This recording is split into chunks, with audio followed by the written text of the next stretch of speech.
on, everybody? Today we got a very good show for you guys today. Very thought-provoking. It's going to challenge some of your traditional thoughts. As always. Today's title is "You Going to Hell." Dum dum. So, as usual, let me introduce the show.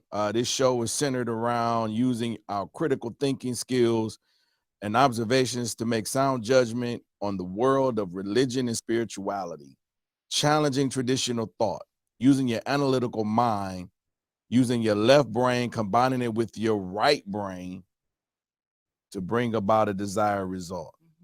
Thinking your way out of any situation that you may be in, you're never stuck, right? Never that. All right. Today, we're going to be talking about heaven, hell, the afterlife, the here life, Rapture, all of that. the rapture. All right. We're going to talk a little bit about what our people thought before the programming, and we hope that you all get something from this. This show may even be a little emotional for some people. I know a lot of people have lost loved ones. I just found out today one of my good friends and brothers lost his mom last week, and he'll be burying her tomorrow. I lost a good friend of mine last month. So it's a lot of so-called death, right? We send our condolences to everyone that lost someone. We all know somebody that lost somebody, or we know some people that have lost somebody. Absolutely. So in particular, you, Rich, we talked about this on the first episode about your sister, Kayla Parker. Yep. You lost her in 07. In 07. And you actually wrote a song, right? Yeah. All right. So you know what? Before we go any further, we're going to play the song for you guys. And we're going to come back and talk about it. Yeah. I entitled it Wish You Were Here. Yeah. Yep.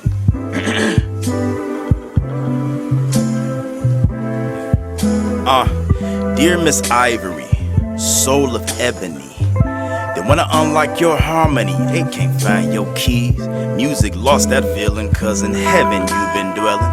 You ain't here, what the hell in the name happened to them prayers that kept you in good health? That pastor whack as hell for that eulogy. I'm still bitter, sour from sorrow. Nobody can fill this void, that's why I never let you go. Since mama watched you go, I ran away from religion when you went away, so you flatlined for my finish line.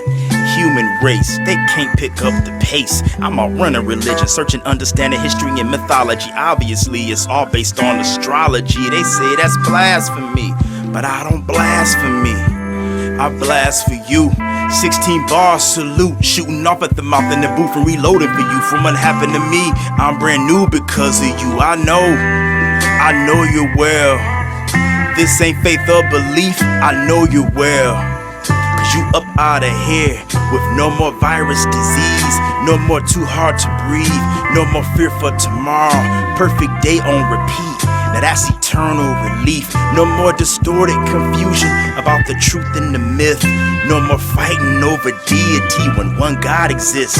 In and out everything, and everything new get old, except the shock that you're gone. Cause I still wish you was here, still missing you here. Still wish you was. Said everything new get old, except the shock that you're gone. Cause I still wish you was here, still missing you here.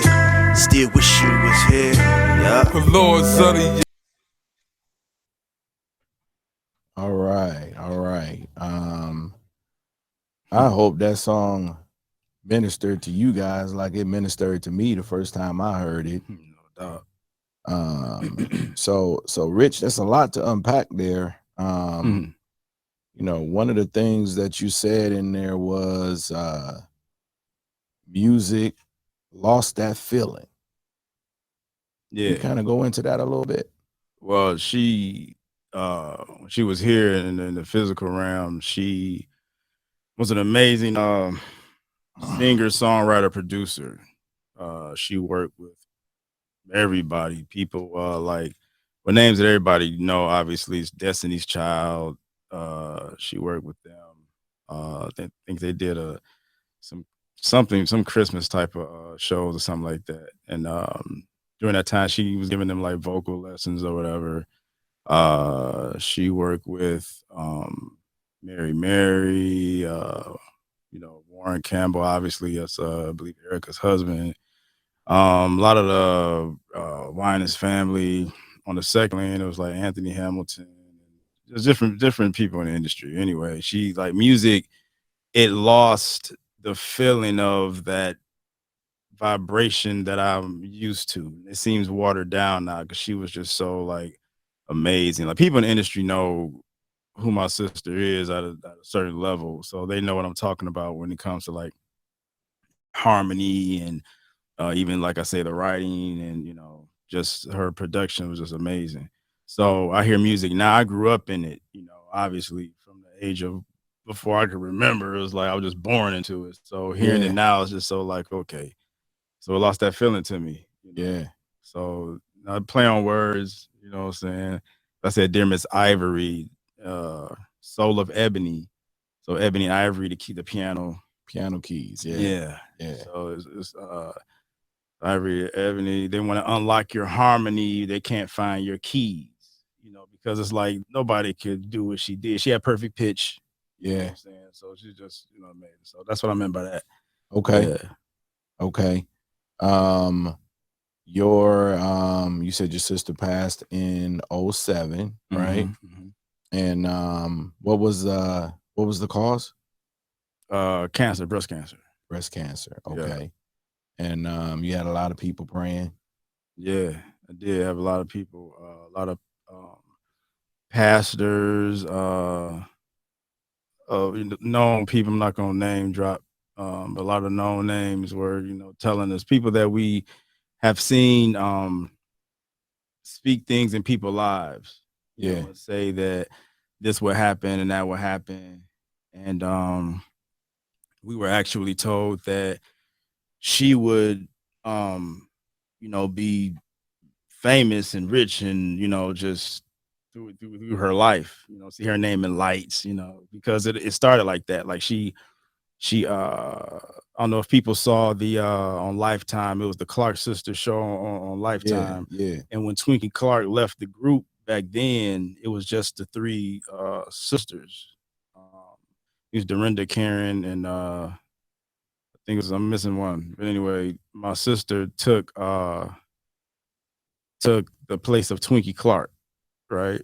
And she toured, the world singing. So people were like noticing who was this girl, and they found out who she was. And later on, her name was getting bigger. She was, getting known. So we're like, this gonna happen. Everybody that gave prophecy and said that, like, wow, she's gonna do this, and she got sick. Those same people said, well, just pray. She's gonna be good. She's gonna be real good. And so I'm believing. I'm like, okay, well, yeah. One of the people that said that, his name is Apostle Louis Bell. And he told Kanye at the age of 13 he would be big. His name would be in lights, and that happened.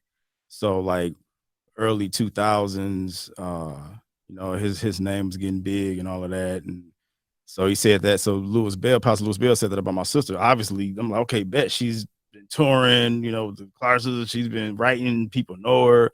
So this is gonna happen. So she passed away. It's like, oh, wait a minute, hold on. So the other pastors and preachers, they said, so they gave me some type of excuse and said that what happened, they were sounding like kind of weird, crazy, stupid, or whatever. We don't know God's will, and I heard it all. Yeah. But Apostle Louis Bell, I will always love him to this day because he gave me the realest answer. And if he ever hears this, I love you, man. You touched my heart when you gave me this real answer right here. You said, Rich, or he said Parker. Everybody call me Parker. He said, Parker, I don't know what happened. That made me feel so good because it was real. Yeah. You know what I'm saying? Yeah. So, my search, began. Well, it picked up after that. It kind of began before that, but yeah. So your search for the truth. right? Because you knew it was something more than what we had experienced, what you had experienced from a church standpoint. Right. Yeah, exactly. That's why I said in the song, like I said that she did it for me. You know what I'm saying? It's like I said, I'm out running religion now, searching, understanding history and mythology. Obviously, it's all based on astrology because I learned all of this when she passed away. You know what I'm saying? So of course they called it blasphemy. Everybody was like, saying this and that. I'm like, whatever, man. So I just kept it going. And then when I did the hook because it's like I wrote it the way I did because a lot of people lost loved ones, because of the virus or whatever. I usually call it the elephant in the room. But my father-in-law is one of the people that I lost as well. His name is Gordon Randolph. Lost him to the elephant in the room, like a lot of other people did as well. So I wrote that because it's, my sister left, but other people, I'm like, wait a minute, hold on. Everybody is just losing people, and we've been told a whole nother, so I'm like, those people are well. And I was about to go into the something else because you had asked me about one of the past. What did you ask me about the past? Oh yeah, that's what I'm getting ready to get to now. Okay. You said we gotta ask this question when you said and that pastor whack as hell for that eulogy. I'm still bitter. Yeah. That's how I felt at the time, man. Like at her homegoing service in California, the pastor, first of all, everybody was saying certain things about her because she, like I said, she worked with a lot of people. So these people are in the audience, and these so-called famous people, whatever, talented people, they're saying she was like an angel, not just because of her music, her personality as a person was just A1. She loved everybody, whether you lived on the street, lived in the mansion, treated everybody the same. And the pastor got up there and he said, got to did the eulogy. He was like, well, I knew her, but I didn't know her as no angel. And so it's like, I guess it was a chuckle here and there, but it's like, what you mean? You know what I'm saying? And then this is what did it.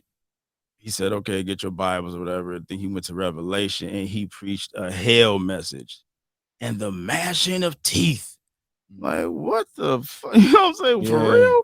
Yeah. My niggas I was mad. Like my dogs was mad. My wife was mad. Like she got up, walked out. It's just like, and I kind of got over it, but to this day, it still kind of stings when you think about it. So that's why I came out in the song. Yeah. Well-known pastor too. Yep. I ain't gonna give his name, but he's a known pastor for sure. Yeah. So, man, that song, man, I played that song a lot as when you sent it to me. I didn't really know what to expect. We had talked about it. And I'm listening to it. Of course, I know the story, so I'm listening to what you're saying. But when we got to the chorus, and it just made me think of my mom. I lost my mom in 2018. Yeah. And no more virus disease, no more too hard to breathe, right? No more fear for tomorrow. Perfect. So that just honestly, it gave me peace, right? To know that, she fought the good fight here in this realm, right? And so now, her assignment on this realm was over, and that she was, on to her next assignment. Perfect day on repeat, right? Because we're gonna get into it, but this here is really hell. Hey, turn your TV on. You know what I'm saying? Right? Yeah. This is virus, disease. We got literal gnashing of teeth going on. I don't know. People on respirator, even before the COVID shit. Like it's like everybody that's dealing with something in the hospital is real. You know what I'm saying? It's like and you got people praying for those people, and those people are praying. Some prayers get answered, some don't. And then it's the names that they use, the names that they say they're not going. Like, I'm gonna pray to this, to this God, and I'm gonna pray to that God, and things don't happen all of the time. And that's why I said, when they leave, they're free. It's no more distorted confusion about the truth and the myth. Yeah. There's no more fighting over these deities. There's one God, one source of everything exists in and out of everything. Yeah. Like I said in the first episode, in each atom, and the protons, neutrons, electrons, solartrons, everything I'm talking about is space in between all of that. So that's, to me, that's the glue to this dimension, to this realm, what people call God. You can't put God in no freaking letters and definitions. It's too freaking big, man. But you can't contain it in 3 letters. No, it's impossible. You can't contain it in 5 letters. Right? It's unexplainable. It's unexplainable. Because we are that. Yeah. What we're using right now is that. To talk, these people, these cameras, they looking at us, is all of that.